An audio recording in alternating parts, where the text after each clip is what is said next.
So why do the addicted take their lives? And again, it is not one thing, but a constellation of these factors, risk factors, and adverse events that happen all at once. And suicide is basically a faulty stress response to multiple hardships. So one is relationship losses, and we discussed that. And it can be losses like the family has cut them off. Pain from withdrawal, food, financial, and housing insecurity, because once they come out of rehab, for example, think about how somebody has to rebuild their entire life from the ground up.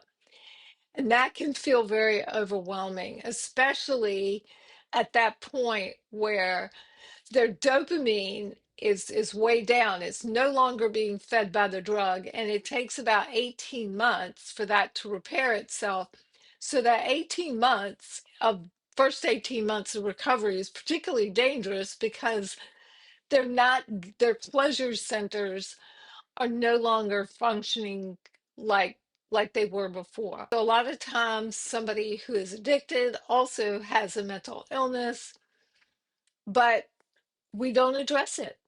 We focus on the addiction and say we'll come back to those mental health issues later, but a lot of these people became addicted because they were trying to normalize and feel better.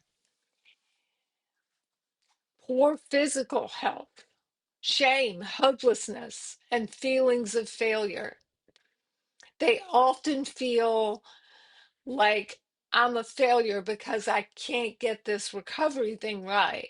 And then they see the disappointment and the sadness in their families and their loved ones. And that exacerbates that feeling of failure.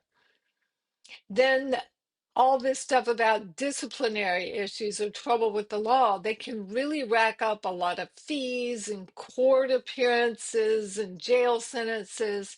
And lots of times that's just too overwhelming. And they're like, well, I can end all this by ending my life.